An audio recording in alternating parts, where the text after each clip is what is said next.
চুরির টাকা দিয়ে কম্পিউটার কিনেছে। কম্পিউটার কিনে কি লিখেছে জানেন? যে নবী করিম সাল্লাল্লাহু আলাইহি ওয়াসাল্লাম তার পালক ছেলের স্ত্রীর সৌন্দর্যে পড়ে তাকে প্ররোচনা দিয়ে তালাক দিয়ে নিজে বিয়ে করে ফেলেছে। নাউজুবিল্লাহটা বড় আসতে বলে, কলিজাটা ফেটে যাচ্ছে, বুঝছেন? সে কি লিখেছে জানেন? আমার নবী নাকি অনেক মানুষ ভালো, তবে তিনি ওই যুগের যে রীতি ছিল সেগুলোর ঊর্ধ্বে উঠতে পারেন নাই। এরপরে আম্মাজান আয়েশা রাদিয়াল্লাহু তাআলা আনহাকে নবী করিম সাল্লাল্লাহু আলাইহি ওয়াসাল্লাম যে বিয়ে করেছেন ওটা নিয়ে কটূক্তি করেছে। নাউজুবিল্লাহটা বড় আসতে বললেন। তার বাপ ভূমিকে কম মুশাররফ দেশ ছেড়ে ভাগছে। আমাদের দেশে আমরা যারা পকেট মারে এদেরকে পিটাই, যারা জুতা চুরি করে এদেরকে পিটাই। ও নয়, 1000 কোটি টাকা চুরি করে এরা পালায়ে যায় কেমনে আমরা বুঝতে পারি না। তাহলে বোঝা গেল যে তোমার বুদ্ধ সরষের মধ্যেই ঢুকে গেছে। বোঝা গেল এই অবস্থার পরিবর্তন করতে পারে একটা জিনিস, এটার নাম ইসলাম। এটার নাম কি? এজন্যই নাস্তিকরা ইসলাম সহ্য করতে পারে না, কারণ ইসলাম আসলে একটারও হাত থাকবে না, সবগুলা চোখ। ঠিক কিনা? ইসলাম বলে প্রস্তাব পাস করে টাকা চুরি করবা, জমি দখল করে টাকা চুরি করবা, রাষ্ট্রের টাকা চুরি করবা, ইসলাম বলে কোনো কথা নাই, সাথে সাথে হাত কেটে ফেলে দাও। দেখেন একজন যত বড় জজ হোক, ব্যারিস্টার হোক, ইসলামের শাস্তিটা দেখেন, হাত কেটে ফেলে দাও। এখন একজন যত বড় টাই করুক, হাত বলছে যে 100টা ঘুষি মারো, আজকে মারছেন কালকে শেষ, ঠিক না? যে তারা থাপ্পড় মারো, আজকে মারছেন কালকে শেষ। কিন্তু হাত যদি কেটে ফেলে দেন, সে যত বড় পীর হোক, আর শায়েখ হোক, আর মৌলানা হোক, আর জজ হোক, আর ব্যারিস্টার হোক, মানুষ যখন দেখবে হাত কাটা বলবে এটা চোর। একদম মৃত্যু পর্যন্ত তার চুরের শিল লাগবে কি লাগবে না? এজন্য দেখেন যে সমাজে এই সৌদি আরবে এই আইন আছে, আফগানিস্তানে এই আইন আছে, চুরি নেই। আমি যেটা বলছিলাম, এই চুরের পুত্র, চুরের বাচ্চা, বাপ 100 কত বিঘা সরকারি জমি চুরি করেছে। তার বাপের নাম মুশাররফ, তার বাপের নাম কি? ছেলের নাম মাশরুফ, ছেলের নাম কি? দেখেন এই জঘন্য খবিস কি লিখেছে, আমি আপনাদেরকে পড়ে শোনাই, মানে আপনারা সহ্য করতে পারবেন না, মানে আমি আপনাদেরকে কি বলবো। সে লিখেছে, মুসলিমদের মহানবী হযরত মুহাম্মদ সাল্লাল্লাহু আলাইহি ওয়াসাল্লাম সম্পর্কে আমার ক্ষুদ্র জ্ঞানে মনে হয়েছে মানব সমাজে তার অবদান অনস্বীকার্য। তবে একজন নিধর্মী হিসাবে আমার মনে হয়েছে যে অসাধারণ ধীশক্তি এবং মহত্বের অধিকারী হওয়া সত্ত্বেও তার সময়ের সীমাবদ্ধতাকে তিনি পুরোপুরি উপেক্ষা করতে পারেননি। বাল্যবিবাহ, একের পর এক বিবাহ, নিজের পালক পুত্রের প্রতি আকর্ষণ এবং সেটাকে কোরআনের আয়াত দিয়ে জায়েজ করা কাজ ইত্যাদি। শরীরে রক্ত গরম হয়নি? যদি রক্ত গরম না হয় বুঝবেন আপনি মুমিন না, আপনি মুনাফিক। যদি রাসূলুল্লাহ সাল্লাল্লাহু আলাইহি ওয়াসাল্লামের শানে এমন জঘন্য কটূক্তি করে আপনার শরীরে আগুন না লাগে বুঝবেন আপনি মুসলমান না, আপনি মুনাফিক। আমার দেশের এটা সাধারণ কেউ না, এটা হলো পুলিশের এসপি।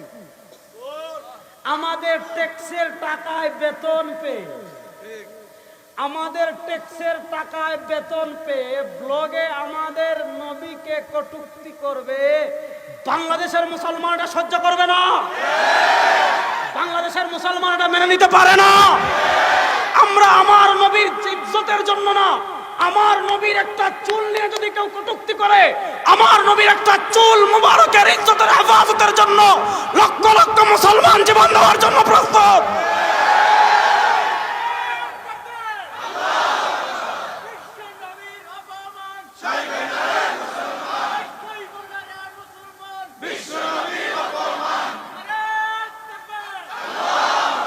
আমি প্রশাসনকে অনুরোধ করব, আমরা পুলিশ বিরোধী না, আমরা মনে করি পুলিশে সবাই নাস্তিক না, অনেক বেশিরভাগ ভালো মানুষ। আমি আপনাদেরকে যেটা বলতে চাচ্ছি, বেশিরভাগ মুসলমান। আমি আপনাদেরকে যেটা বলছি, আপনারা গত বছরের একটা কাহিনী দেখেছেন, এক পুলিশ সদস্য এক শাহবাগী মহিলাকে বলেছিল টিপ পরেছেন কেন? দেখেছিলেন নি? টিপ পরেছেন কেন? যদি বলেছে এটা প্রমাণিত হয় নাই, তারা মিডিয়ায় হাত তুলেছে, এই টিপ পরেছেন কেন শাহবাগী এক মহিলাকে এটা বলার কারণে আপনারা দেখেছেন ওই পুলিশ সদস্যকে বরখাস্ত করেছে, তাকে চাকরিচ্যুত করেছে। টিপ পরেছেন কেন এটা বললে চাকরি চলে যায়, আর নবী করিম সাল্লাল্লাহু আলাইহি ওয়াসাল্লামকে নিয়ে কটূক্তি করে বাংলাদেশের পুলিশের চাকরি করবে, এটা কি মুখের মুলুক নাকি? আপনারা প্রস্তুত আছেন না? নাই? নবী করিম সাল্লাল্লাহু ইজ্জতের জন্য জীবন দেওয়ার জন্য প্রস্তুত আছেন না নাই? আরে দুনিয়াতে ওই মুসলমানের চেয়ে সৌভাগ্যবান আর কেউ না। নবী করিম সাল্লাল্লাহু আলাইহি ওয়াসাল্লামের ইজ্জতের জন্য যে প্রাণটা ঝরবে, আরে সব বাদ দেন, আমাদের গাজী আল মাহমুদ ভাই সে তো এখনো জীবিত, তার ঘটনা জানেন। আমার হাবিব কি রে ভাই, দেখেন নবী করিম সাল্লাল্লাহু আলাইহি ওয়াসাল্লামের ইজ্জত রক্ষার আন্দোলনে আমাদের গাজী আল মাহমুদ গিয়েছিল। কি হয়েছে? এমন মাইর খেয়েছে, এমন মাইর খেয়েছে, তাকে পিটিয়ে ফ্লাইওভার থেকে ফেলে দিয়েছে, হাড্ডি ভেঙে গুড়া গুড়া হয়ে গিয়েছে, হাত পায়ের শরীরের হাড্ডি ভেঙে গুড়া গুড়া হয়ে গিয়েছে। হাসপাতালে নিয়ে গিয়েছে, হাসপাতালে ডাক্তার বলেছে এই যে গুড়া গুড়া হাড্ডি হয়েছে কেমনে ঠিক হবে আমরা বুঝতে পারতেছি না। হাসপাতালেরা রাত্রে থাকে, হাসপাতালে রেখেছে। গাজী ভাই রাত্রে স্বপ্ন দেখে সরওয়ারে দো আলম সাল্লাল্লাহু আলাইহি ওয়াসাল্লামকে, নবী করিম সাল্লাল্লাহু আলাইহি ওয়াসাল্লাম গাজীকে কি করেছেন, তার তুতু মুবারক ওই স্বপ্ন দেখতেছে, তুতু মুবারক হাতে লাগিয়ে দিয়েছেন, পায়ে লাগিয়ে দিয়েছেন, লাফ দিয়ে উঠেছে আল্লাহু আকবার। আরে দেখে যে গাজীর হাত পা ভেঙে টুকরা টুকরা হয়ে গিয়েছিল, যেই পাখির হাত পা হাড্ডি ভেঙে টুকরা টুকরা হয়েছিল, ঘুম থেকে উঠে হাঁটা শুরু করেছে। নবী করিম সাল্লাল্লাহু আলাইহি ওয়াসাল্লামের আশিক ছিলেন, আমার নামটা মনে পড়ছে না মুহূর্তে, শিয়ারা তার জিহ্বা কেটে ফেলেছে। জিহ্বা নিয়ে সরওয়ারে দো আলমের রওজার পাশে গিয়েছেন, ইয়া রাসূলুল্লাহ আপনাকে মহব্বত করতাম, আমার জিহ্বা কেটে ফেলেছে। মদিনায় ঘুমিয়েছেন, সরওয়ারে দো আলমকে স্বপ্ন দেখেছেন। নবী করিম সাল্লাল্লাহু আলাইহি ওয়াসাল্লাম স্বপ্ন বলেন তোর জিহ্বাটা দাও, লাগিয়ে দিয়েছেন, ঘুম ভেঙেছে, দেখেন জিহ্বা আগের চেয়ে ভালো হয়ে গেছে। সেই নবীর ইজ্জতের জন্য জীবন দেওয়ার জন্য প্রস্তুত আছেন না নাই? সেই নবীর ইজ্জতের হেফাজতের জন্য জীবন দেওয়ার জন্য প্রস্তুত আছেন না নাই? বাংলাদেশে কোন নাস্তিক, সে নাস্তিক থাকুক, আমাদের কিছু যায় আসে না।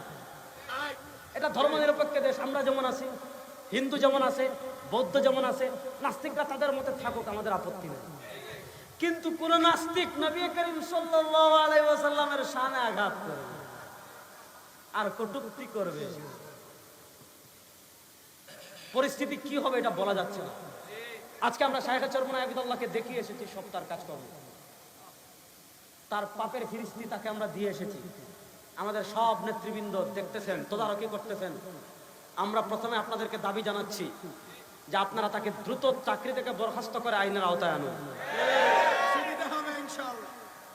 নবী করিম সাল্লাল্লাহু আলাইহি ওয়াসাল্লামের চুল নিয়ে যদি কেউ কটূক্তি করে, নাস্তিক যদি তার নখ নিয়ে কটূক্তি করে, তার শাস্তি একটা, মান সাব্বা নাবিয়্যান, বলেন না মান সাব্বা নাবিয়্যান, নবীরকে নিয়ে যে কটূক্তি করবে এ শুধু মুসলমানের শত্রু না, এ মানবতার শত্রু, পৃথিবীর সভ্যতার শত্রু। দেখেন নবী করিম সাল্লাল্লাহু আলাইহি ওয়াসাল্লামের মাক্কি জীবন দেখেন, মাদানী জীবন দেখেন।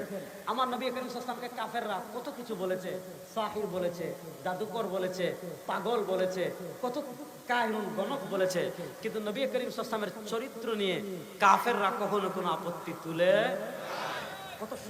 নবী করিম সাল্লাল্লাহু আলাইহি ওয়াসাল্লাম মাক্কি জীবন, যে জীবনটা তিনি প্রথম পার করেছেন, তিনি আল আমিন ছিলেন, যেখানে মানুষ মদ খেত, সুদ খেত, মূর্তি পূজা করত, ব্যভিচার করত, এমন কোন পাপ নাই আইয়ামে জাহেলিয়াতের কাফেররা করত না। সে যুগেও আমার নবী আল আমিন ছিলেন। সেই নবীর চরিত্রে কেউ আঘাত করলে আমরা কষ্ট পাই, তো যদি কষ্ট না পান আপনি মুনাফিক। সুতরাং নবী করিম সাল্লাল্লাহু আলাইহি ওয়াসাল্লামের ইজ্জত রক্ষার আন্দোলনের জন্য আমাদের আবার রাজপথে নামার সময় চলে আসছে ইনশাআল্লাহ।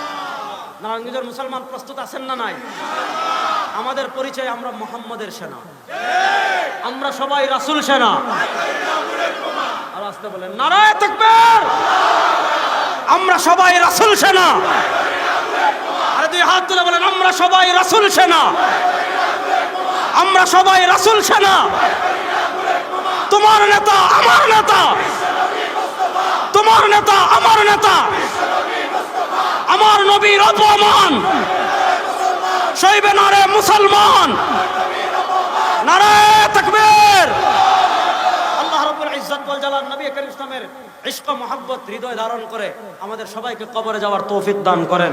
আল্লাহ নবী করিম ইসলামের সুপারিশ আমাদের সবাইকে লাভ করেন। আল্লাহ নবীর হাতে আমাদের সবাইকে হাউজে কাউসারের পানি পান করানোর তৌফিক দান করেন। আমিন।